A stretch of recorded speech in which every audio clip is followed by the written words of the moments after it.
Hello বন্ধুরা, কেমন আছো তোমরা সবাই? রাতপরি চ্যানেলে তোমাদের সবাইকে আবার নতুন করে স্বাগত। মাঝখানে একটা দিন পার হয়ে গেছে, আবার রাত্রি তার কথা মতন চলে এসেছে শকুন্তলার দ্বিতীয় পর্ব নিয়ে। হ্যাঁ, বর্ষার গল্প শুনতে শুনতে তোমরা বর্ষা আর রিকের প্রেমে মজে গেছিলে। কতটা মজা ছিল সেটা তোমাদের কমেন্ট দেখেই আমি বুঝতে পারছি। কিন্তু বিধিবা, কি করব বলো? এই মুহূর্তে বর্ষার গল্পের ওপর একটুখানি বাধা রয়েছে, তবে পরবর্তী গল্পগুলো তৈরি করা আছে। বর্ষার পরবর্তী সমস্ত পর্ব সযত্নে রাখা আছে। আমাকে এক বন্ধু জিজ্ঞাসা করেছে, তৃতীয় পর্বটা কি আর শুনতে পাবো না? অবশ্যই পাবে বন্ধু। তৃতীয় পর্ব আমি আবার নতুন করে রেকর্ড করব, কিছু বাচ্চার দিয়ে। তৃতীয় পর্ব আবার আপলোড হবে। তোমাদের জন্য রাত্রি এইটুকু কষ্ট তো নিতেই পারে। আজকে যারা নতুন এসেছো আমার চ্যানেলে, যারা প্রথমবার রাত্রির গলা শুনছ, তারা অবশ্যই রাতভরি চ্যানেলটাকে সাবস্ক্রাইব করো আর বেল আইকন প্রেস করে দাও। রাত্রির মনের কোণে জায়গা করে নিতে রাত্রির প্রতিটা গল্প শুনে একটা করে লাইক করে দিও, আর অবশ্যই কমেন্ট করে জানিও কেমন লাগলো সেই গল্পটা বা সেদিনের সেই পর্বটা। আর যারা পুরনো আছো তাদের আশা করি আর নতুন করে কিছু বলতে হবে না, শুধু একটাই কথা বলবো। রাত্রি জগৎ থেকে তোমাদের বান্ধবী হয়েছে, যেমনভাবে সুখে দুঃখে পাশে ছিলে ঠিক তেমন করেই পাশে থাকো, কেমন? চলো তাহলে শুরু করা যাক শকুন্তলা দ্বিতীয় পর্ব। আগের দিন আমরা দেখেছিলাম রাজা দুষ্মন্ত লুকিয়ে লুকিয়ে শকুন্তলাকে দেখে মহাবিষ্ট হয়ে পড়েছে। শকুন্তলা অনুসুয়ার দিকে আর চোখে তাকিয়ে বললেন, বকুল গাছগুলো বাতাসে দোল খাচ্ছে, আমাকেই যেন কাছে ডাকছে। যাই, গিয়ে গায়ে একটু হাত বুলিয়ে আদর করে দিয়ে আসি। অনুসুয়া অনুযোগের সুরে বলে উঠলেন, এই তোর কিরকম আচরণ সখী? এই যে সে আম গাছের স্বয়ংবর বধূ নবমল্লিকা বনজ্যোৎস্না, এই নামেই তো তোকে অভিহিত করেছিলি তাকে, এর মধ্যেই সব ভুলে গিয়েছিস দেখছি। শকুন্তলা বলল, তা কি করে হয় সখী? প্রিয়ম্বদা হাতের কলসিটি মাটিতে নামিয়ে রেখে বললেন, বনজ্যোৎস্নার প্রতি শকুন্তলার এমন আকর্ষণ কেন বলতে পারিস? যোগ্যতম একটি তরুর সঙ্গে বনজ্যোৎস্নার যেমন মধুর মিলন ঘটল, ঠিক তেমনই আমিও যেন মনের মতো এমন একটা বর পাই, এই একমাত্র ভাবনা তার। এটা শুনে কৃত্রিম অভিমান ভরে শকুন্তলা বলে উঠল, কি বাজে বকছিস? আমার নয়, তোরই মনের কথা হয়তো বলে ফেললি।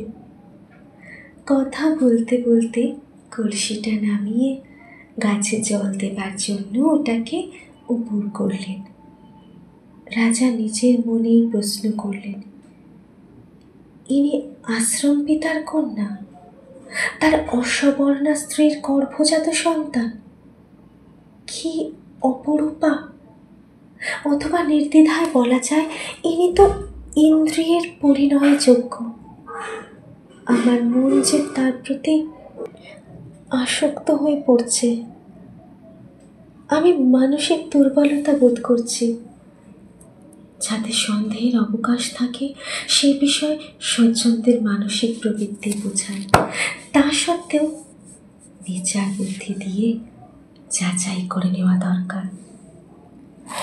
শকুন্তলা অনুসূয়াকে সসম্ভ্রমে বলল, দেখ সখী, জল গায়ে লাগায় মধু সংগ্রহে বাধা পেয়ে একটি ভ্রমর আমার দিকে কেমন ধেয়ে আসছে। কথাটি কোনো রকমে ছুড়ে দিয়ে তিনি ভ্রমরটিকে বাধা দিতে ব্যস্ত হয়ে পড়লেন। রাজা অনুচ্চ কণ্ঠে উচ্চারণ করলেন, ওহে মধুকর, এমন চঞ্চল চোখ দুটিকে বারবার স্পর্শ করছ, কানের কাছে মিষ্টি স্বরে গুনগুন করছ। কোন গোপন কথা বলার জন্য তুমি অত্যন্ত আগ্রহী? বারবার হাত তুলে বাধা দেওয়া সত্ত্বেও যেন তার রতি সর্বস্ব অধরটিতে গিয়ে বসছ, সুধা পান করছ। তুমি যে কৃতি পুরুষ, তুমি সফল কাম।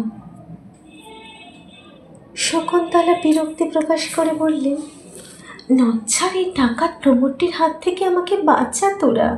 উফ, জ্বালিয়ে খেলেছে। প্রিয়াঙ্গদার অনুসূয়া মুখে হাসির ঝোঁক তুলিয়ে বললে, বাঁচাবো? আমরা তোকে বাঁচাবার কে শুনি? রাজা দুষ্মন্তকে স্মরণ কর সখী। তপবনে যে রাজারাই উপদ্রব শূন্য করে শান্তি অক্ষুণ্ণ রাখেন, তুই বরং তাকেই ডাক। রাজা এতক্ষণ গাছের ছায়ায় দাঁড়িয়ে 3 আশ্রম কন্যার কথাবার্তা গোপনে লক্ষ্য করছিলেন। সখীদের কথা শুনে মনে মনে বললেন, আত্মপ্রকাশ করবার এই অপূর্ব সুযোগ। যেমন ভাবনা তেমনি কাজ, কোনো ভয় নেই, কোনো ভয়। অর্ধেক উচ্চারণ করেই তিনি নিজেকে সামলে নিলেন। আপন মনে বলে উঠলেন, এ আমি কি করছি?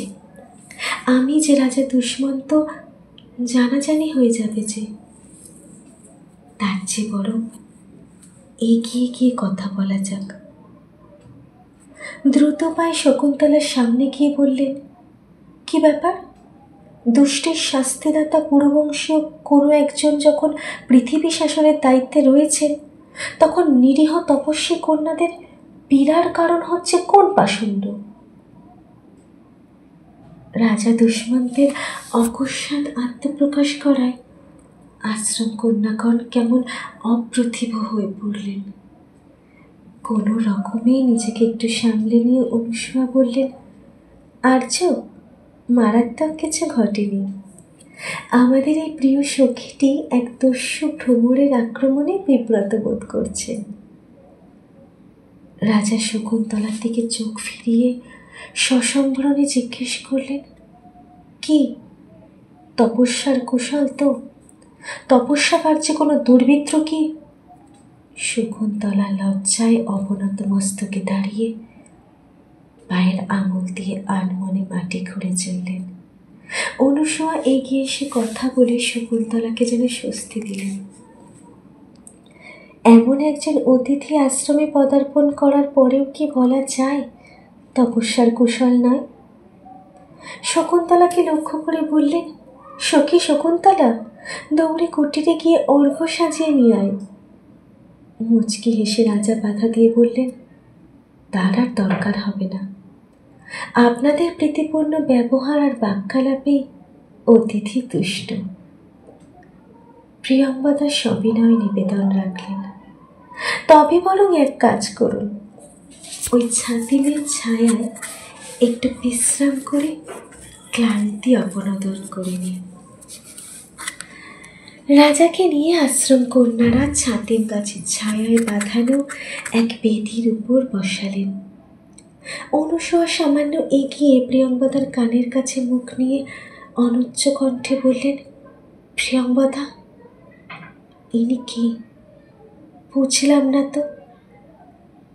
এমন সুদর্শন যুবা পুরুষ, চোখে বুদ্ধিমত্তা ও পৌরুষের সুস্পষ্ট ছাপ। প্রিয়দর্শনী যুবককে প্রতিপত্তিশালী কেউ বলেই তো মনে হচ্ছে। কে কে ইনি? শকুন্তলা নিজের মনকে শক্ত করতে গিয়ে বললেন, হে আমার চঞ্চল মন, সুস্থির হও। দেখো তোমার কথাগুলি অনুসূয়ার মুখ দিয়ে উচ্চারিত হচ্ছে। প্রিয়ম্বদাও জিজ্ঞেস করছে। রাজাও এবার বললেন মহা সমস্যায়। আপন মনে বলতে লাগলেন, এখন কি করি, পরিচয় দেব কি করে? আত্মগোপনেরও তো আর উপায় নেই। তার চেয়ে বরং এভাবেই সমস্যা সমাধানের চেষ্টা করি। প্রিয়ম্বদার প্রশ্নের উত্তরে তিনি বললেন, দেখুন, পৌরবংশীয় রাজা আমাকে ধর্মীয় কাজে নিযুক্ত করেছেন।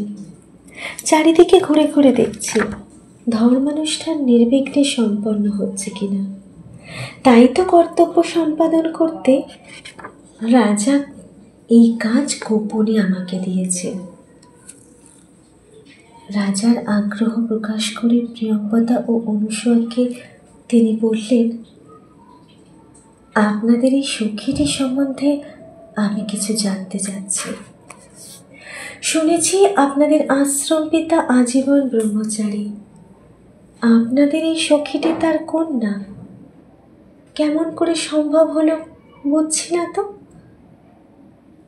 অনুসূয়া রাজার প্রশ্নের জবাব দিতে গিয়ে বললেন, শুনুন তবে বলছি।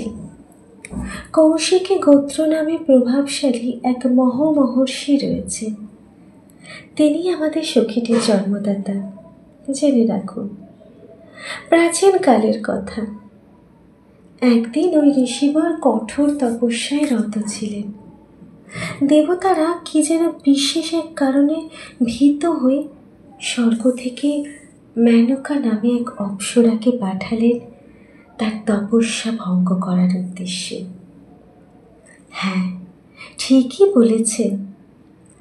অপরের নৈষ্ঠিক সাধনায় দেবতাদের ভীতি আছে বটে।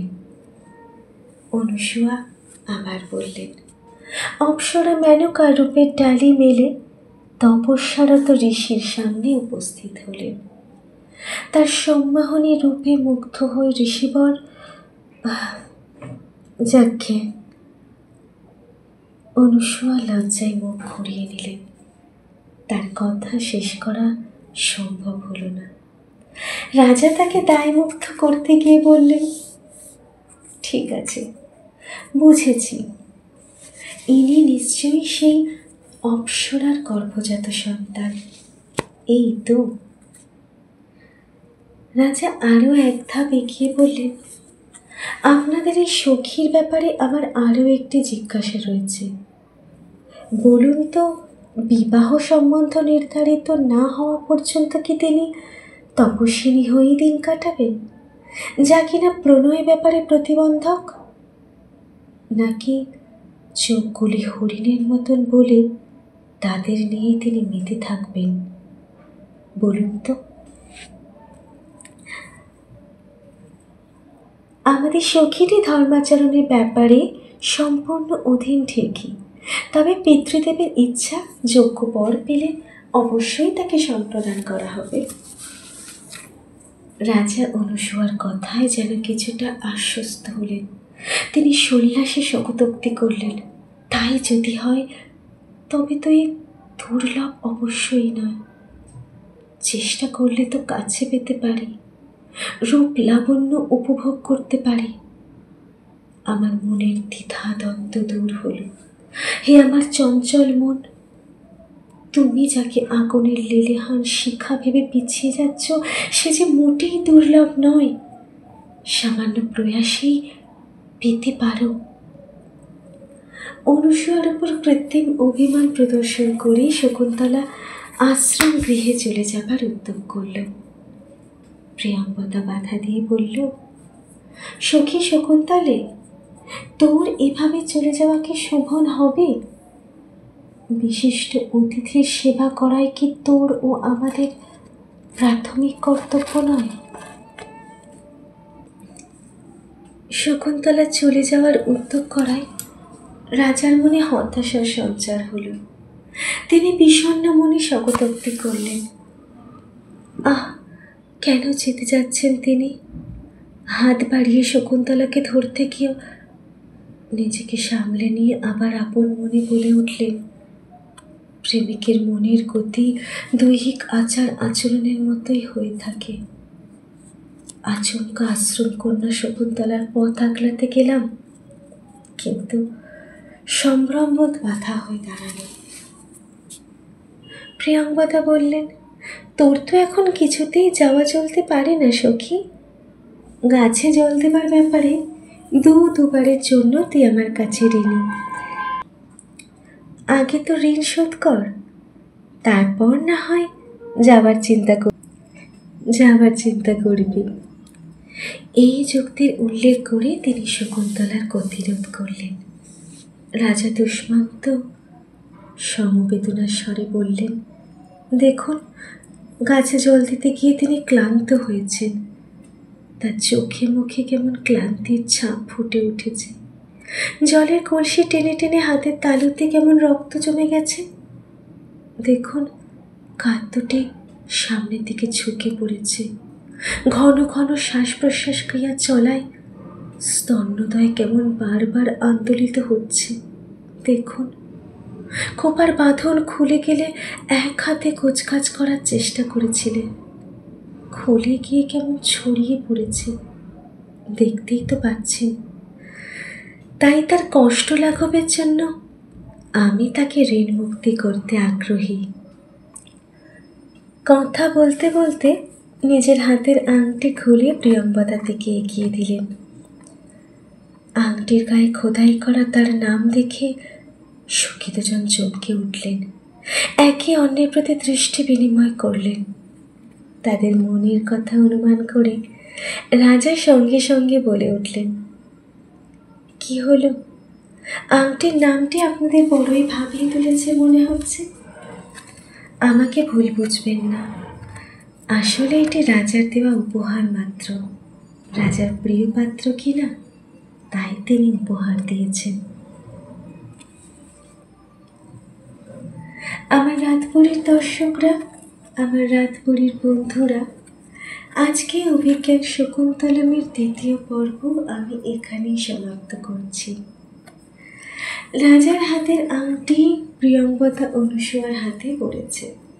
তারা রাজার কথা বিশ্বাস করবে না আংটিকে বিশ্বাস করবে? শকুন্তলাকে একা কাছে পেয়ে রাজা কিভাবে অগ্রসর হবেন, কিভাবে নিবেদন করবেন নিজের প্রেমের কথা, সেগুলো শুনবার জন্য পরবর্তী পর্ব অবধি অপেক্ষা করুন। যারা নতুন আছো তারা অবশ্যই রাতপুরী চ্যানেল সাবস্ক্রাইব করে নিও, বেল আইকন প্রেস করে দিও।